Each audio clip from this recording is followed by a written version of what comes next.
Why, hello there, everybody. It is me, Techno Void, your host, and the man who keeps putting those little bugs inside your eyeballs. And with me is your favorite Pokemon analyst, Hamster Wings. How you doing today, Hamster Wings? I'm all right. Did you know those have a name? They're called floaters. Yeah, they are called just like the poop in the toilet, also called the floater. Yeah, Don't put that in your eyeballs. there's also a surgeon that lasers them out for you. The toilet or the eyeball one? Both. That's awesome, dude. Yo, I'd love that job. That sounds hilarious.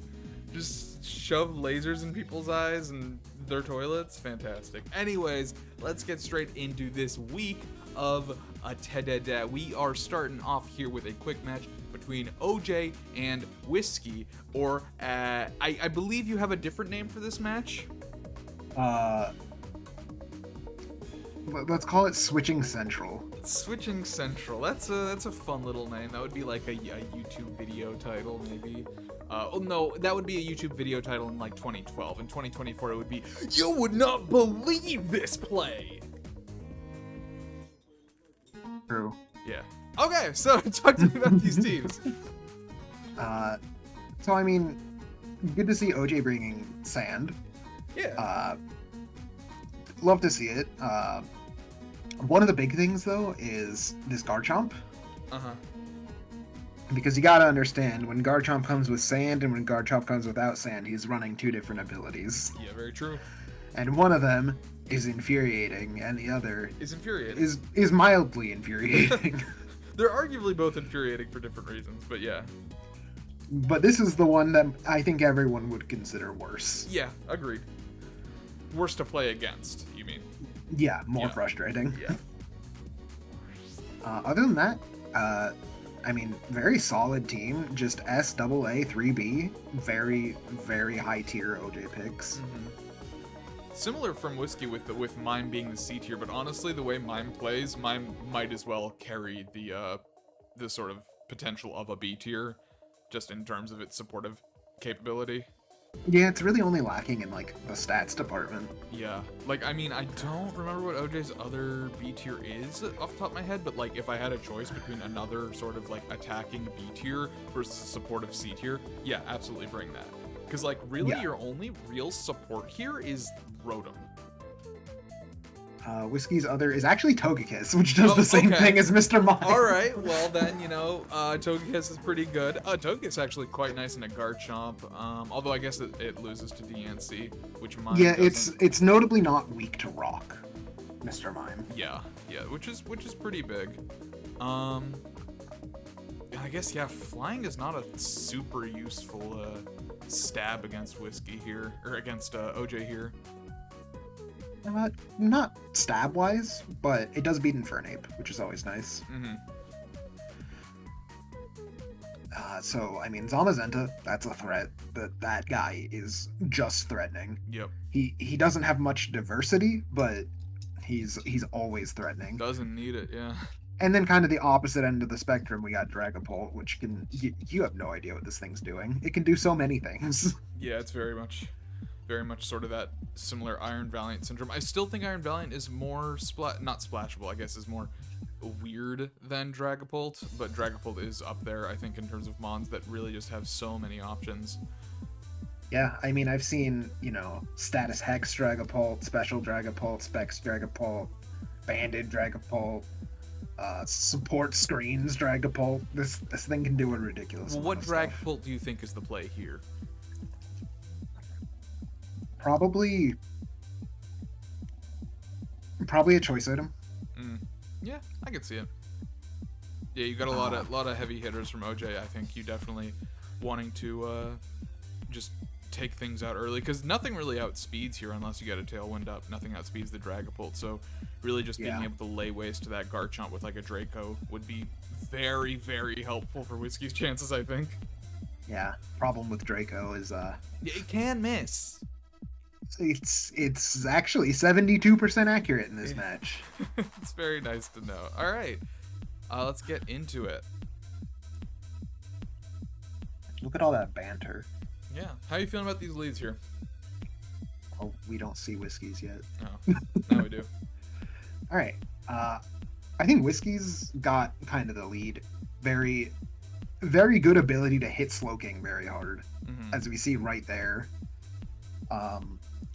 Knowing that that's a special Dragapult, in fact, that does a ridiculous amount of damage. Yeah, seriously. I mean, Slowking is like, obviously it's more special defensive than physical defensive, but it's no slouch in physical ball. Yeah, it's mostly carried by its HP, but Yeah. What, it's like 110-70 or something, or am I just full of shit? I don't remember. Let's check. Slowking. That's slacking. Slowking. It's 9580, which is not bad. Okay, so I was like 25% correct. If you just take the averages of the numbers I said, it's there. So now we got Mime coming in. We got Mime with the. How do you feel about the fake out into blah, blah, blah, that guy? I personally would have fake out the other The guy. Infernape, yeah. But A lot of switches here. Lot of switches here. yeah, Mr. Mime losing its Tank Berry. But, I mean, look at it. Just eat those hits. I mean, Reflect being up is definitely helpful for that. Yeah, it's Reflect. It's probably high defense because its special defense is already just naturally high. Mm-hmm. Now, OG playing with fire there. Yeah, for sure. And revealing also that Rough Skin is not active. Mm-hmm. Very important. Well, Scald wouldn't activate it anyways. Fake out. Oh, yeah. Good follow me. Losing Mime there is not bad. Scalding into the Corviknight, I don't think I agree with. Or Yeah. whatever was there. I know it wasn't Corviknight at the start of the turn. I think, yeah, it was But- hit out on. But you gotta hit Garchomp. Yeah, Garchomp is just so threatening here. I mean, that's why you follow me, right? You follow me to pull away the Garchomp's move, but... And there's the miss. Big miss. 72% accurate is rough. Yeah. Still in your favor to hit, but this is Pokemon, and it has a 7 in it, so it's never gonna hit. Mm-hmm. And now it leaves. Yeah, I mean, that Garchomp is such a win con here. I mean, you still have the Mamoswine in the back, which is very nice, because you get like Ice Shard, but you're gonna need more than that. Yep, Ally Switch revealed, very good switch into Diancie. OJ's got a pretty commanding lead here. Mm-hmm. And here comes honestly, Zama. a double switch there is scary. Like, for Whiskey, I mean. Uh-huh. It gives OJ just a completely free turn to attack. Losing 50% on Zamazenta for basically nothing. Yeah, because Zamazenta doesn't really have any recovery, does it? No. Yeah. So, and if it ever switches out, like, it's just simply losing that defense boost. So, being at 50 is not great for it. Yeah, Protect to lose the last turn of Tailwind. And which makes Zama now the fastest thing on the field, and then it switches. Yeah. I mean, I guess I don't know what you're predicting here. I don't know. I think it was a free kill on Infernape. I'm surprised that close combat killed Rotom. I always feel like Rotom is reliably tanky, but maybe not. I guess that Yeah, is it a close depends. combat, so It depends on its set. yeah. Well, Taking the free kill on Infernape now, which is not bad. missed Icicle Crunch. Another unfortunate miss. That one is 90%. Dragapult being gone here is really bad. Yeah, for sure. Yeah, because now Because you don't now have those Zamazenta comes back in without its defense boost, which it would have kept if it, didn't switch for no reason, in my opinion. Yeah, barely taking, and honestly, at this point, Whiskey taking those defense drops when you have no switches is really dangerous, especially in a 5-2. Mm-hmm. I definitely would have double targeted this turn, but the moderately makes up for the whole miss because it pep out on flinches this time. Mm-hmm. Corviknight's in range, which you tend to not want with a Corviknight. Mm-hmm. It's very tanky. Now, here, this actually might not be this turn. This might have been revealed early in the match. This is when we realized this Slowking isn't Regenerator. Yeah. Which is kind of weird. It was running Oblivious. I'm not sure against what. Yeah, I'm not sure either. Let me double check the teams. Because Is there a C tier? Oblivious is what? It blocks Intimidate, which Slowking doesn't care about, right? Yeah, there's Staraptor and Drapion that it would block Intimidate from, or not Drapion, just Staraptor, but But why do you care? Slowking doesn't need that. Yeah, I'm very confused by that. Like, I'm not sure what the expectation was there from Oblivious, because what it does is it prevents you from being attracted, and it blocks Intimidate, right? Yeah, I mean, it might have been a misclick on team building. It's possible. That is possible. Yeah. But I mean, having Slowking at a lot more HP here would definitely be. This would be a very, very different turn. It would probably force a double Yeah. into Slowking, which would allow Corviknight to take out Zamazenta. Yeah. Yeah, which could be pretty damn big. Now, can we talk about this? Yeah, I don't like the switch at all. Mega Diancie is kind of like the game plan right here. Like, you need this coming in cleanly. The thing that's needed here is, first of all, top priority is Zamazenta dying. Yeah. So that turn, in my opinion, you double it. It wouldn't have worked either way because Slowking wasn't Regenerator. Mm-hmm. But at the very least, you could have. I don't know. If Slowking was Regenerator, this game goes very, very differently. Right. I mean, the Diancie doesn't outspeed the Zama, right?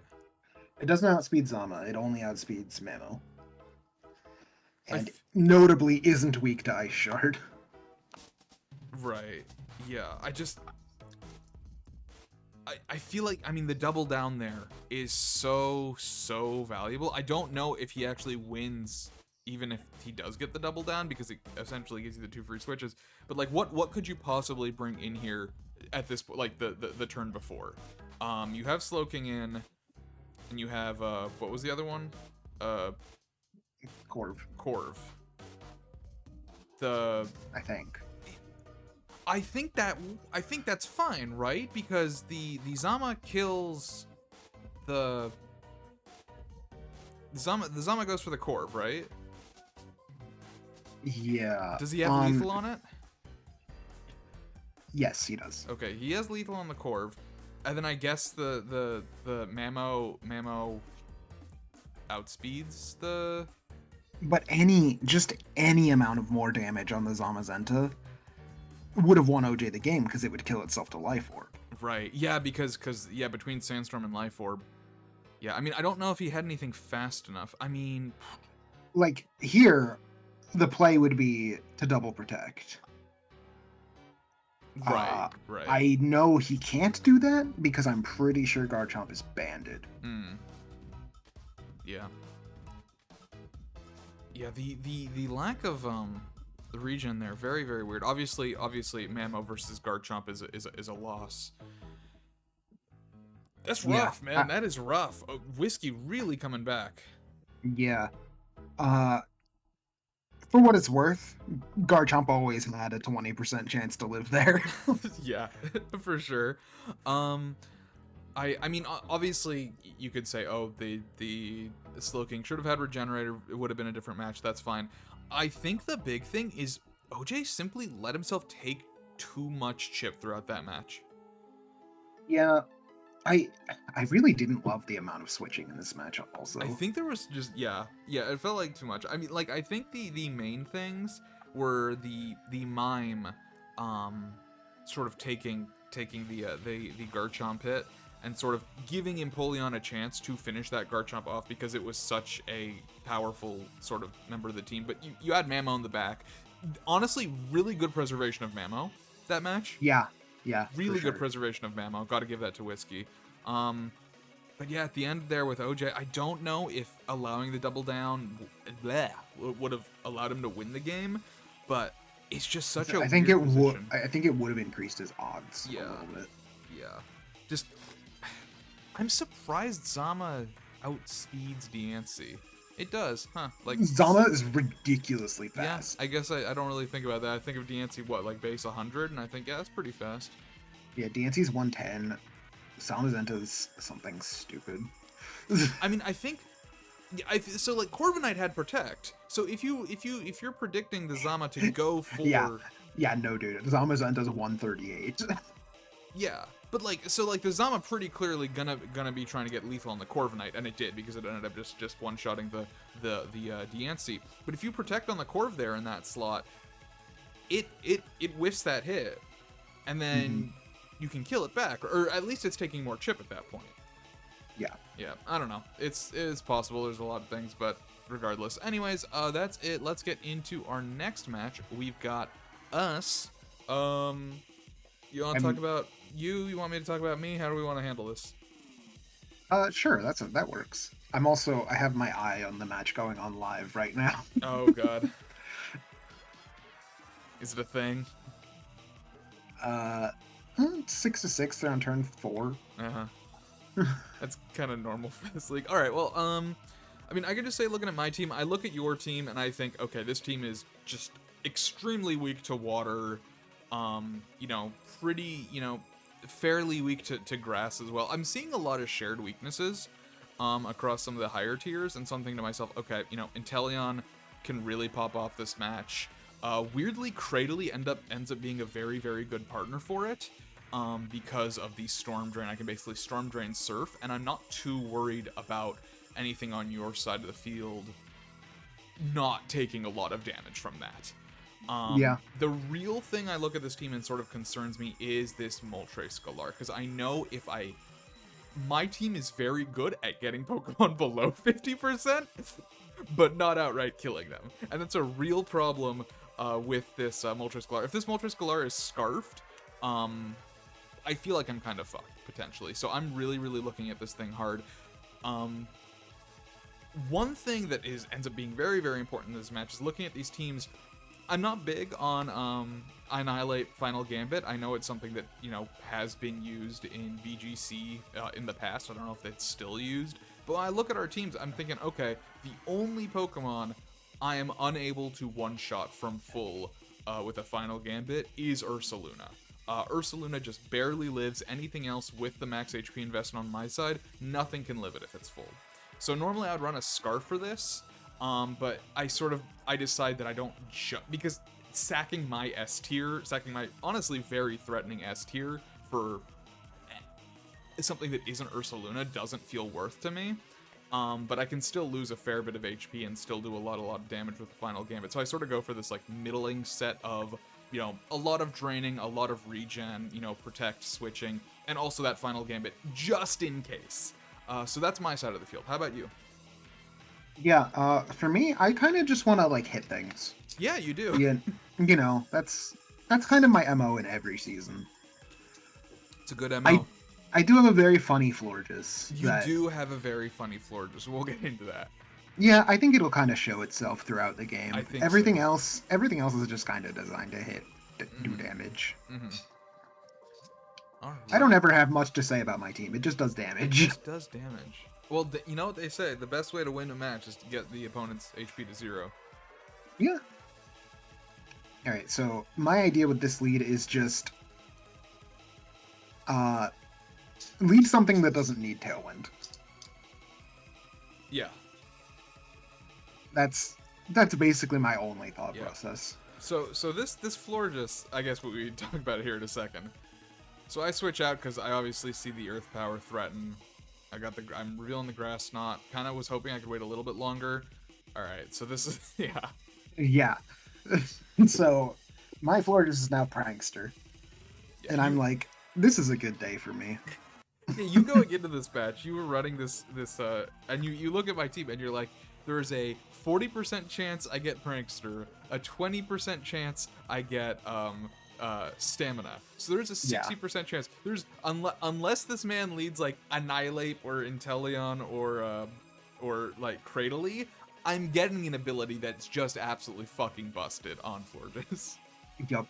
Which is the entire goal. And naturally, if I'm looking at you, you're like, oh, I want to kill the, you know, the bear, not the Florges. The Florges is not that big of a deal. So I set up a Rain Dance at this point because I don't know how long my guy's gonna live, and I do want to get the Rain Dance up for Archaludon just in case. Fiery Wrath here really screws up my plans for this because I'm sashed, but of course I forget that's a spread move. Because in my mind I'm thinking, okay, you know, at least he lives one hit, and then he goes first. Luckily, my Mirror Beam absolutely comes through for me. Yeah, Moltres, I was like, oh, it easily lives like a modest power gem. I'm fine. Oops. Not a power gem. Yeah, and now I get my Tailwind. So now most of what I needed Horn for is pretty much done, luckily. Yep. At least for a and few turns. Obviously, I see the technically double into Gengar coming. And this is probably the worst part of the match for me. Yeah, we do need to talk about this. So, this is the worst part of the match for me because, as you can imagine, Gengar is about to hit itself and kill itself, and it was sashed. It was sashed. Very sad. Very, very sad. So yeah, Gengar, honestly, Gengar biting it there was kind of pivotal for me. The final match has already concluded. Oh. Well, there you go. So for here, yeah, Gengar dying there was pretty pivotal because, like, I did have some answers to it. Like, Annihilate could only Final Gambit. My other Pokemon had some ways to hurt it, but really, that Hurricane was the biggest one. Gengar at 1 HP was going to stick around for a while. Yeah, especially with this floor just sitting here being really, really threatening at this point. Yeah. Because I can't hurt it. Is that shiny? That Yeah. looks like a golden chicken. That's so cool. Yeah, this floor is just becoming a real problem for me. And I believe I go for the Electro Shot here. Yeah, I just want to get that special attack up. I know it's not going to do that much, but I'm hoping with the boost, I will be able to Flash Cannon. But, so at this point, is this the turn? Okay, yeah, obviously Quark Drive speed. I'm very scared of that. Yeah, at this point, by the way, Blaziken did outspeed Archaludon. I wasn't willing to risk Hurricane missing, but Blaziken would have killed Archaludon or Tornadus on that turn. Yeah. But I switched to Iron Boulder to just take the Hurricane guaranteed. Yeah, and it does quite well against that. You eat the berry, which is very, very good for me. At this point, I'm thinking, okay, I can't attack into the Florida slot because I do have a kill here, but if he simply pranks or Calm Minds, it's no longer a kill, and the boulder ends my life completely. Which is wild to me that I thought you would just double the Florges here. Because it's finally in kill range. It is, yeah. Luckily... This pisses me off! Hey, had you just Calm Minded, had you not procced my 2x defense boost, it doesn't kill? Probably still not, because it had a lot of HP prior to that. So I don't really know what the calc was there. But bro, Boulder, what are you doing? Brother is dead. So at this point, I am looking at this floor and I'm like, okay, this thing is constantly at full. There's nothing I can do to this thing. I realize at this point, my win con is the Annihilate. So at this point in the match, I'm simply looking for a way to get Annihilate in. I predict the Protect here, and I do go for the double. I know it's not going to matter. Yeah, and I know I need to kill Torn here because Blaziken's actually faster than Archaludon in the Tailwind. Yeah. But I do have Fake Out. Yeah, and what I should have done was sack Ursaluna there. Just straight up. Probably, yeah. Just should have. I wasn't sure what the fourth move was. I was like kind of hoping you would like reveal it here, and you do. I get the Draco. Honestly, like this makes Urchaludon pointless at this point, but that is fine. I want it dead so that I can bring in the ape. I get the light screen up just to help the ape not take that much damage, because if it comes in, it takes more than 15%. It cannot kill this Florges, and this Florges just heals back up to full. Yep. And the funny final gambit ends up being the only thing that carries the game. It ends up winning the match, yeah. You go for the Vacuum Wave here on that slot. Yeah, and we kill it. And now this is a set game because I have my Fake Out back up. And honestly, I will say I was not expecting Giga Drain to kill from this range. I was expecting it would make it so that I kill it the following turn. But you were AV, right? Yeah. So I'm really surprised that it killed given how little Grass Knot did on turn 1. your Cardilli is much stronger than your Torn on this team. I guess so, yeah. But yeah, Yeah. close game, was a fun one. That was a really, really fun game. I think Except for when Gengar died. that was pretty sad. Then yeah. I wanted Yeah. to shoot myself. When win cons simply confuse and get the confuse damage on Sashmons, it's easy. No, I think the real thing to talk about here is, and this is something that sort of kind of applied to last match, when you do recognize with that win con, it's like when I recognized on turn like 8 or 9 that really my only answer to this Fourgeist without it being able to just immediately heal back up was the final gambit. S tier for C tier life doesn't usually seem like a good idea, but in this case it was my only chance. And so honestly, my critical inability to assess my win condition was a big factor. In of not allowing Ursa to just bite it. First of all, I thought there was no chance that Blaziken was being doubled that turn because Florges was low. Right. But that's just me not remembering Final Gambit. Well, you had no reason to expect I had Final Gambit. Yeah. It's not a very me move. But regardless, switching in Ursaluna was safer. Yeah. But yeah, sort of, with the switching, with the constant switching that we saw last match, this just preservation of Ape in the back, just not letting it come out, letting it take any chip until I'm sure I can bring it in completely cleanly and take less damage than it needs to kill the Florges. Because literally at 85%, that's the minimum amount of health I can have to one-shot this thing. And then it just fucking draining kisses. If it's fucking 84, it leaves it at 1. It just draining kisses back up to fucking half, right? So I needed that 85. I needed to make sure the Blaziken was dead. I needed to make sure the Ursaluna could not hit for more than 15% if it moved first with Vacuum Wave. I needed that light screen up. I needed that fake out, and just all those aspects into that. Yeah, and if Blaziken was alive there, I lose. It would simply Brave Bird Annihilate, and then the game is over. Yeah, no, I had no chance if that Blaziken was alive. I was like, I need this Blaziken dead before Annihilate can see the light of day on this. But, I mean, that was a great match. I had a lot of fun. Let's talk about this final one. Egg versus Peanut. Nut. The Nut. Tell me about it. I actually don't remember this match that much. Chiyu looks a little different to me. They changed how it looks. He's a little guy. It's really funny to me. They said they posted on Twitter. They posted we have added sprites for all Gen 9 Pokemon. So now all Gen 9 Pokemon will be sprites instead of the shitty pictures. But literally, we had a match this week with a Darkspun, and the Darkspun was still the shitty big picture. So I'm like, so you guys did forget a few. You guys did forget Darkspun at the very least. But regardless, yeah. It's very strange. I don't get it. I don't know what's going on with the Gen 9 stuff. Yeah, they really just don't want to give things models. Unless it's Ursaluna Blood Moon. Yeah. If it's something that came out 2 years ago, we sleep. If it's something that came out 6 months ago, real shit? Yeah. So, back to the match. What are we looking at here? Psychic spam Trick Room on Peanut's side. Yeah. This is where it's gonna happen. This is the psychic spam. This is the psychic spam, yeah. We sort of tried, I guess Peanut tried to give us a glimpse at this last week with the Hoopa. I think this week is really sort of the proof that, Hoopa is quite solid here. I mean, it's very specially bulky. The big weakness is it does have 2 quad weaknesses, and it's relatively physically frail. It's not that physically strong. Since TDD's conception, my benchmark of nothing can be better than this in C tier was Hoopa. Really? Hoopa Confined. Yeah. Okay. There you go. I didn't even know that, but yeah, I think it's very solid.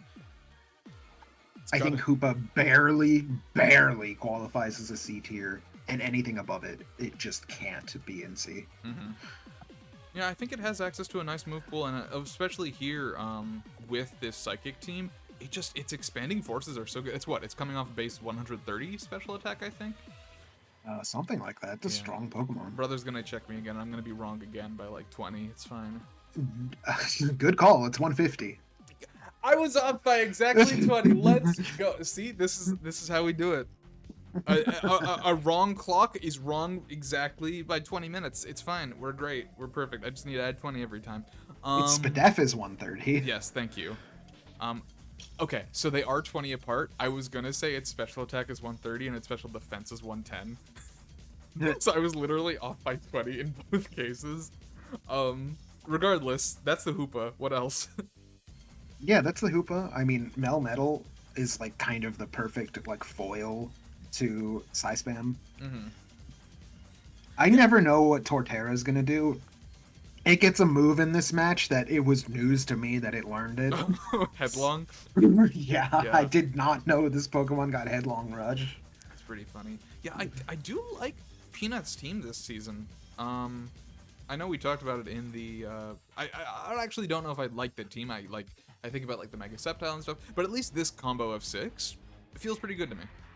It's got a lot of shared weakness, but like, as both him and I are kind of trying to prove, that doesn't matter when you just hit things. When you just hit things, which is not something that Peanut's always like been amazing. No, but it harkens back to like his Spectrier team, which I really like. Yeah, and his Spectrier team is where he performed the best. Yeah. So we love that. We love that for him. Obviously this team is not hyper offense. This team is definitely more in that sort of like, I think, bulky offense for the most part, or at least with Melmetal and Marina. But something like Chi-Yu, obviously. I mean, I ran it last season. I think more people just need to try hyper offense. I think it's really fun and it's really good. I think it's just so fun. It's fantastic. I know a lot of people don't like it, but I think people need to give it a chance. It's just great. Or don't, so that there's more hyper offense Pokemon for me and Hamster to choose. Either or, really. How are we feeling about the Sandslash here? Because this is sort of a strange pick, just in general, but like into this team, how are we feeling? Obviously really nice into the Torterra. Loses to Chi-Yu, loses to Melmetal, loses to Primarina. I don't like it. Tell me about that. Why? Because it's like, it competes with Peanut's slow Pokemon in Trick Room, and then once Trick Room is over, it can Rapid Spin and like just go off.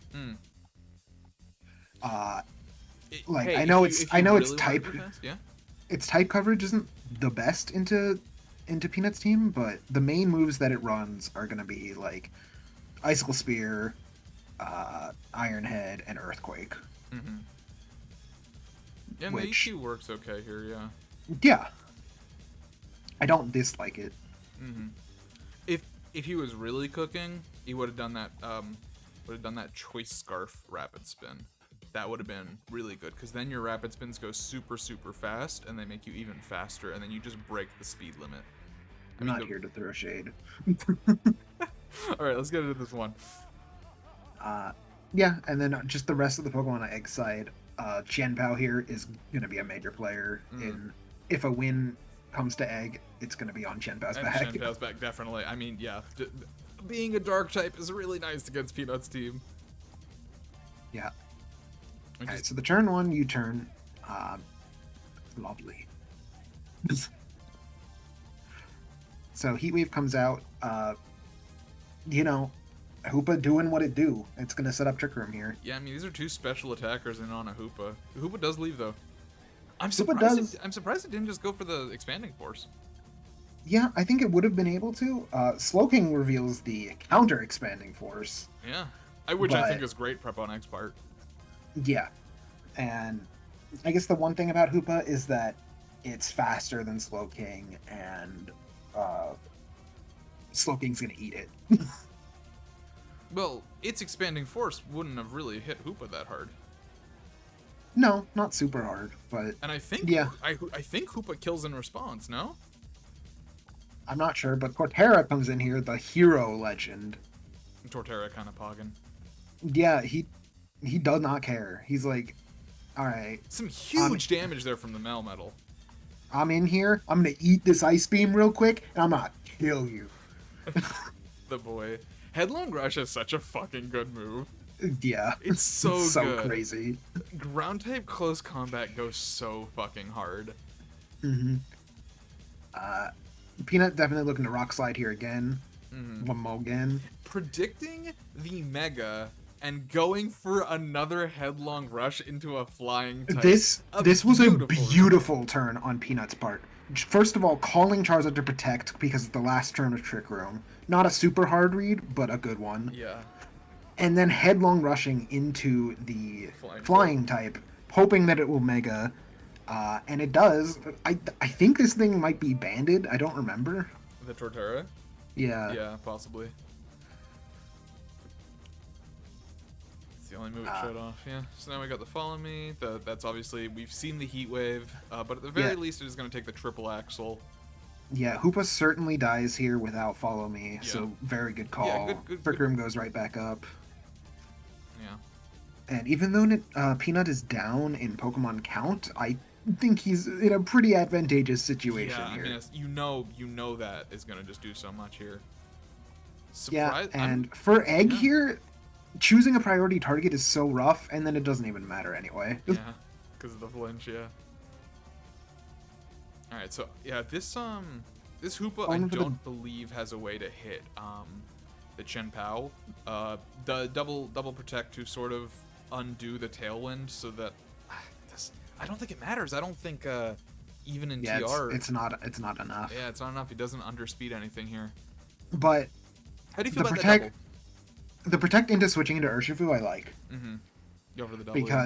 Because it will be able to bring Qian Pao back, and then it can protect once more and claim a kill under not Trick Room.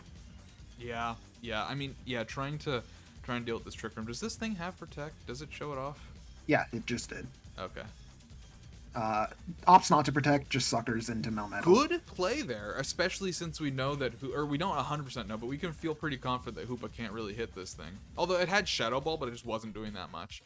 Now, yeah, it's unlikely that Hoopa will kill unless it's carrying Focus Blast, which it's probably not because it has Trick Room. Right, yeah. Now at this point, Egg basically needs to pray that the Chi-Yu is not scarfed. Even then, Qian Pao killing Chi-Yu, I'm not sure it does. I mean, it has Sacred Sword. Yeah, I know, but I don't know how much that does. I mean, it's physically pretty frail. I'm gonna take another guess here. Let me know how correct I am. Chi-Yu has 55 HP, 60 physical defense. That's my call out. How close am I? Wait, what? Chi-Yu's HP, I'm gonna say base 55, 60 defense. It's 55-80. I got the HP right, and I was exactly 20 off on the defense. Let's go. So yeah, I don't know if that would kill, but of course... So as it turns out, Sacred Sword is a guaranteed Oko, which is crazy. Because I think Qian Pao wins this if it was Sash over Life Orb. Well, it was missing HP. Because of Life Orb. How about that? Good to know. So that could have... Yeah, so, like, even though Egg did lose the match, Qian Pao could have turned it all around. That's crazy. That's crazy how close this was. It doesn't look that close looking at these books, because you see a Destiny bonding dude right there, and literally a scarfed 100% HP Chi-Yu, and you're like, okay, well, this match was certainly over. This was actually very, very close. Like, yeah, one item difference from either of them, not having the scarf or having the focus sash, and this final turn could have played out very differently. Well, I'm sure in case it was sashed, which it wasn't because it already revealed Life Orb, I'm sure Peanut clicked Fire Move and Shadow Ball. Yeah, most likely. Yeah. All right. Cool. Great match. All right. Any final words? Not really. Good matches this week. I liked them. Yes. I'm not gonna step on the friend ball match because first of all, I don't want to talk about it. Like, I just don't. Yeah. Like, no, Diggory, you're a war crime. There's explain yourself in your own video. Honestly, Eggpling versus Peanut Scratch had enough psychic damage with the expanding forces. We don't need more psychic damage in this recap. Thank you very much. Yeah. All right, cool. Well, that is going to be it for this week. Thank you so much for watching. We will be back in next week unless one of us dies, in which case we might not. But otherwise, most likely there will be another video next Wednesday. So we'll see you then. Bye. That's epic foreshadowing. Oh, big foreshadowing next week. We get hit by a car. We both get hit by the same car at different times. That's awesome, dude. That'd be pretty crazy. We're gonna get transported to another world where we're refrigerators. I think that's how it goes.